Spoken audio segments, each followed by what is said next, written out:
Hi, everyone. Welcome back to the White Coat Club. My name is Nicole, and I'm one of the counselors at Moon Prep. Today, Muskan and I were going to be talking about building a college list and all the details that go into that.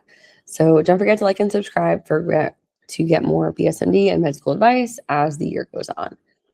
So one of the first things that we get as soon as a new client comes on and starts working with us, whether it's in ninth grade, whether it's in 11th grade, is we need to start evaluating what your goals are and evaluating where you're at. So, early on in high school, you may not have test scores and GPAs and all those things just yet, but it's good to just kind of evaluate and explore some different options in colleges and different programs. And then by the time things get a little bit more finalized into junior year, we can start to kind of evaluate where you stand in terms of your SAT and ACT, GPA, extracurriculars, all those things in comparison to what you want to do and where your ultimate goals are. So kind of once you've done that, once you know where you are, it's time to start building. So in order to start building the list, we need to do some research. There's definitely some places where we recommend students to search for stat information. So if you're looking for statistics of what types of grades these schools are looking for, or looking to see, what the average GPA is, what the average SAT, ACT score is, these are the places where you're going to look those up. Now, we'll get later on in places to look up for different types of other items, but specifically for stat information, I usually recommend either Naviance, Scoir, one of your high school systems that is tracking college information and things particularly with high school students in your district or at your school in general, in your state. And then the College Board, they have great information that we know is factual when it comes down to statistics. Where else do you have students look for things like this? Yeah, those are some really good resources. Another great resource that I have found to be quite helpful is the college's own website. So if you look up like college name, incoming class profile, so if I'm looking up like, let's say, University of Maryland incoming class profile, these colleges will put together really comprehensive statistical analysis of the people that applied to the school and the people that are matriculating in. So I think that's always a great place to look. Some information you can find here is their acceptance rate, their average SAT score, ACT score, obviously, like the statistics that you want to use to compare yourself. But there's also some extra like helpful tidbits like, where in the country are students coming from? Are there international students? What countries do they come from? Things of, like what are some majors that people have indicated interest in? And I think these are just interesting, tidbits to look at just to see what the class generally is made up of. But the main things to obviously look at are the stats when deciding what schools to apply to and which ones would be appropriate to add to your list. One thing that we would say for sure to not do is to get your information from Reddit or vlogs. Vlogs certainly do have a space within like the research of colleges, but you should not be using vlogs, and we'll talk about that a little bit later, but you should not be using them to compare your stats because there's just so much that goes into a person's application profile, and even Reddit posts. They can be very clickbaity. They'll say like, oh, like, I got into Harvard, Yale, and Princeton with this super low SAT score. And generally speaking, those are outliers, and obviously can go the opposite way too. Is like, oh, I got rejected from all of these places with excellent stats. So we definitely don't want to be looking at a sample size of one, and that's what these Reddit posts and these vlogs kind of limit us to. So it's always best to look at these broader resources which take data from multiple students over multiple years, because that's going to be your most accurate bet of what your chances are for getting into a college and whether or not you should include it into your list. Listening to just one person or two people when the class size is over 5,000 is not going to be your most accurate way of getting information. And then another really, really important tidbit is to surround yourself with a good team. So, you obviously can use your Moon Prep counselor for help. but other people that are key players are your parents, siblings, especially older siblings who might have already gone through the college process, your guidance counselor, and just make sure that the people that are on your team, have actual credibility when giving advice. Sometimes students like to go off of their friends' opinions, and they'll just think to themselves, oh, well, my friends are applying here, so I'll apply here. Or, my friend said this really obscure fact about a college, so I'm going to believe it. Obviously, your friends are applying at the same time that you are. They're applying in the same cycle that you are. So we just want to make sure that all of the information we're getting is accurate and reliable. Not to say that obviously your friends can't be sources of support throughout this process, but we just want to make sure that we're not just, once again, listening to a sample size of one and, making big decisions based off of that. We want to ask people who have had experience in the process and can really guide you with making the best decisions possible. So those are a lot of resources. Nicole, do you have some advice on how to use these resources and all the statistics you gather to actually compare yourself? Yeah. So, these are the metrics that are just you're seeing that you're, absorbing from the different various places that we mentioned, but you want to compare yourself with the student body and look at who the college is admitting based on their average test scores and GPA. So trying to figure out which percentile you fall within to determine if this is now a safety school for you, a match school for you, or a reach school for you. So if who they're accepting, you're kind of right in the middle of that, that's great. That would be more of a match school for you. If they're accepting, if like the mean of who they're accepting is a little bit higher than what you have, then maybe that would be more of a reach school. And those three are just kind of baseline. There's always going to be kind of places in between. We'll say like this is kind of a super reach for everybody. There's definitely some schools that are reaches for everyone. I'm talking about Ivy League schools, Stanford, MIT, all of the BSMD programs. It's hard to say, well, I'm going to do, 5, 5, and 5, and this is going to be okay, and I'm going to get some great acceptances. You still may, but we need to be a little bit more in depth than that, and making sure having, understanding that you're within the range for the students that this school is admitting is going to be important to understand how many schools are going to be more of that match for you. We want the most acceptance as possible, so we want you to apply to the most schools where you're within range as possible. So once you have that, we know the stats, that part's done. That's more of the hard part. Now it's kind of the fun part. We want to look into more of the nitty gritty of things and more of the personalized details of where you might be a good fit. We get a ton of times student parents will say, like, we want our kid to go to the best school. And we're talking about a bunch of stats, a bunch of numbers, and, job rates and all these things. But I always say that you want to find the school that's the best fit for your child. So how do you advise students on how to find the fit?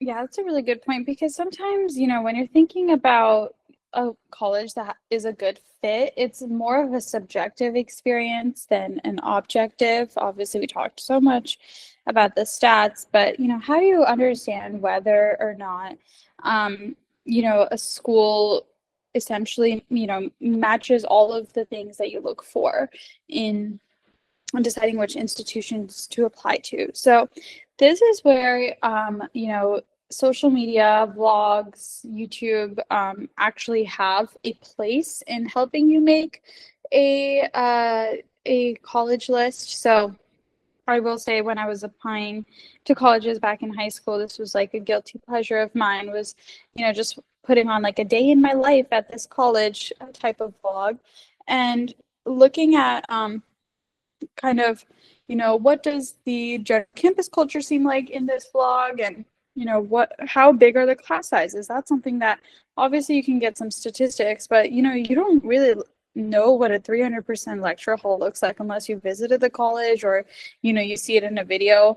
And is this something that you think you would be able to facilitate your learning in? So things that you just can't really understand from a purely statistical perspective can be accessed through these avenues of social media, YouTube, and then obviously our college visits. But if you don't have time for college visits, or if you've already done some and you just want to get some extra information on the colleges, social media can be a place to look in terms of the subjective experience that students have, not necessarily whether or not they got in or they got accepted, but the actual student body experience can be easy to tell through social media.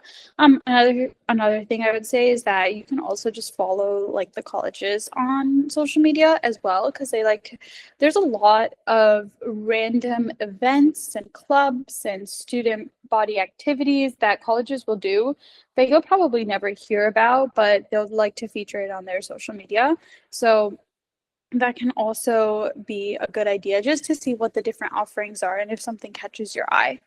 Some parameters to consider when you're looking are, what is the price of the school and any scholarships that might be available? What are the majors? Do they have majors that you might be interested in? Location and transportation / logistics. So, is it in a big city that makes it easily accessible to transportation across the country, or do you have to travel for hours to get to an airport? Size of student body, which can make a big difference. Do you want, really intimate classes with a small student to professor ratio, or are you okay with really, really large lectures?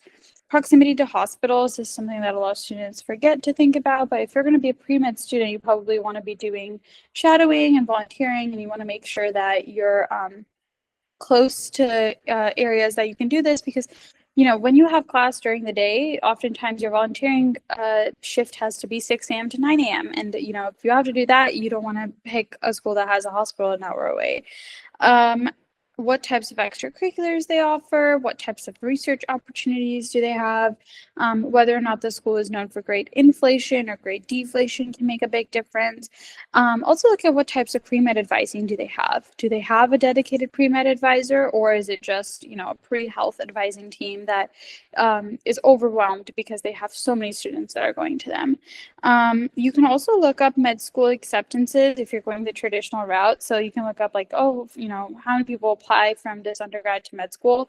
However, I will make a quick note about this, is that this data can either A, be hard to find, or B, not super reliable, because what happens is that some students will start pre-med in first year, but then by senior year, they're not pre-med anymore, or they don't fill out the surveys that the school sends out. So I wouldn't really base your whole decision based off of this. Rather, this is where I would actually talk to students who go there about research opportunities and things that can set you up for success, rather than getting really fixated on the acceptance rate into med schools. And then finally, ranking. This is something that a lot of students and parents are oftentimes fixated on, and this is something that we'd really like to debunk here at MoonPrep. We really want our students to be looking at the resources offered by this school and whether or not the school aligns with their own values and their career goals. Ranking can really only get you so far if you apply to whatever is ranked number one, but if it's not a good location, or if it doesn't have the major that you really want to study, then the ranking doesn't end up meaning very much. So ranking is something that we know that a lot of students and parents are going to want to consider, but we urge you to think about all of the other things that I mentioned before this. So with all of that in mind, Nicole, do you have any suggestions for students on how many schools to add to their list? Yeah, definitely. So number one, we like to talk about the fact that the Common App only takes 20 schools. So you can only apply to 20 schools on the Common App. So a lot of kids kind of start there and think that they can only apply to 20, or that 20 should be the goal. Now the goal it shouldn't necessarily be 20. It should really just be around depending on what your goals are. students who are applying BSMD, usually the range is about 20 to 35, which is a pretty steep range. So again, it's really depending on what schools and what your goals are.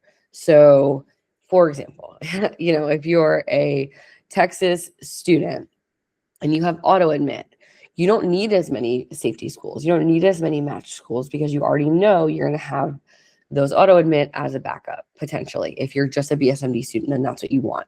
You have other options that are great choices in state for auto admit.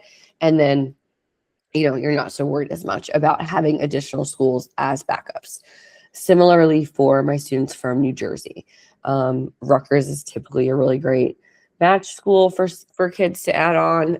If they're applying BSMD, they don't have to worry nearly as much about having those on there. It just kind of depends.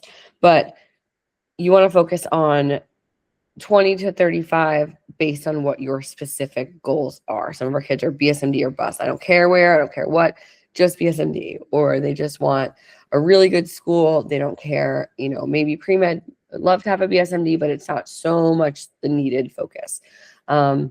So with the fact that Common App only takes 20, we're just going to be strategic about which portals we use for which schools. You are not able to apply on Common App and then delete it and add another one. It does not work. You cannot have two Common App accounts. It needs to just be the one. But there's plenty of other application portals for students to use. If you're applying in California, University of California schools have their own UC app. Apply Texas has their own app for the Texas schools. There's the Coalition, which is very similar to Common App. It's a mass application where, you could do a bunch of schools at once. They do not have a limit. So then folks will say, well, why don't we just use Coalition first if they don't have a limit? They don't accept as many schools. So some schools only use Common App. Some will only use other applications. It can kind of get a little bit of a nuisance, once you get into it, but that's why you have us. Most schools have their own school-specific app where it's just on their portal and you don't need to do anything else. SUNY, State of New York, has their own application. City of New York has their own application. So when you're sitting down with us, we're building these lists. The next step we would do is say, okay, these are the application portals that they accept, and we're going to map it out. And we're going to get into a little bit later kind of how to map this all out, but we're going to sit with you and map this all out, which school you will be applying to on which platforms specifically. And then, considering if you're talking about how many schools, considering what your top school is and what your safety school is. Like I said, if you're auto admit or if you're in a state where it has a great, match school, in-state, high acceptance rates, you don't need to be too worried about having all of these additional options. And then you want to be strategic with your timelines as well. So some families are very reluctant to add on, post 20, and they're, it's a lot of work, it's a lot of this. And that's absolutely true, but let's take a look at our deadlines. So if you're going to do 30 schools, 15 are BSMD and 15 are not, we're looking at completely different deadlines.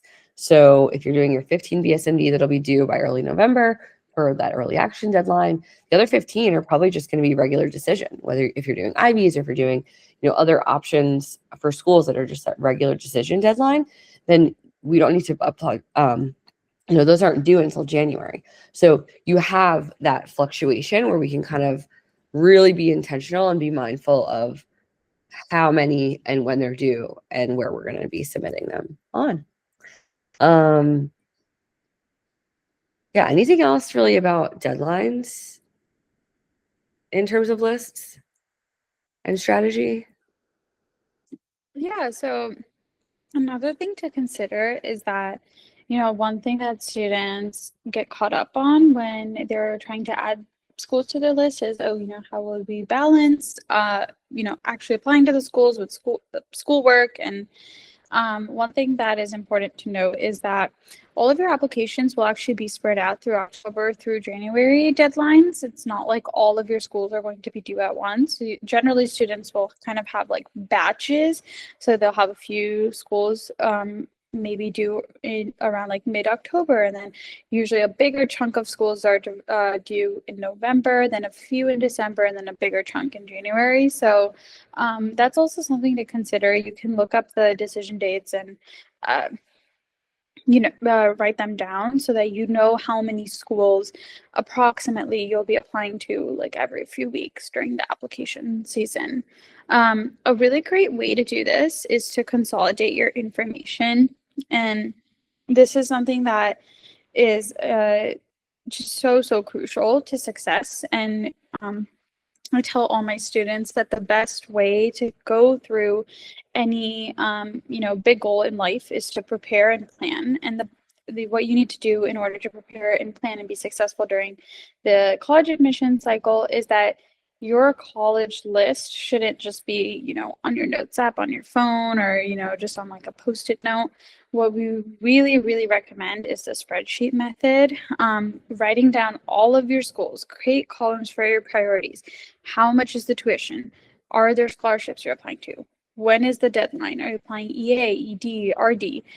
This will keep you so much more organized. And I've even had students that will take their spreadsheet, write down all of like their colleges that they're planning on applying to, and then it can even be used later on when you're writing essays to become like an essay tracker or essay map of sorts to just make sure that you're getting all of your essays done on time and it's organized by deadline. But specifically for making that college list, you want all of the information that you're learning to be accessible in one place. So make a spreadsheet, make all of the columns of all of your priorities that you're looking for in colleges, and have all that information accessible to you in one spot. And this also is like nice because you can move your schools up and down in ranking. Which might be harder if all of your information is disjointed. You might not be able to see it all at once. Another thing is that Moon Prep counselors can absolutely help with this. We have templates. We can also help with the information gathering phase if you would like. So this is just something that you don't have to go about this on your own, especially if it seems like a daunting task based on however many schools you're applying to. But you should absolutely reach out to your Moon Prep counselor and they would be happy to help you with this process. And you can visit this spreadsheet once in a while to update based on your preferences and circumstances. So let's say you start the spreadsheet in junior year when you're starting to think about colleges, and you can come back, let's say you get your SAT score and it's better than what you hoped it was. Maybe you can add a few more schools that had a bit of a higher SAT or average SAT. Or let's say that, your circumstances change and now you really want to be close to home. You can go ahead and update based on schools that are closer to home. And this will also be helpful if you already have kind of a running list going into your college list meetings with your counselor that you'll have at the end of your junior year. If you've been continuously updating it, checking back in with what your priorities are, it'll make it so much easier for you to have that conversation with your Moon Prep counselor, and it'll save you time so that you can get started on writing your essays. We think that's like definitely the best way to be organizing information. Anything else, Nicole? No, I love the spreadsheet method. I think it's so useful. Even before the later years, even earlier on in high school, start to map things out. I use spreadsheets for everything. But definitely with the college list, spreadsheet method works absolutely best. I think it's intimidating for some, but usually they get pretty into it, and you can, color code things and really customize it to make it yours, but it is just the best way to display all the information and add more information kind of as you go. But yeah, that's why we're here to help. Anything that, all things organization and knowledge for lists. So no, I think that's great. Awesome. Well, like I said, don't forget to like and subscribe for more content in the coming weeks, and we'll see you then.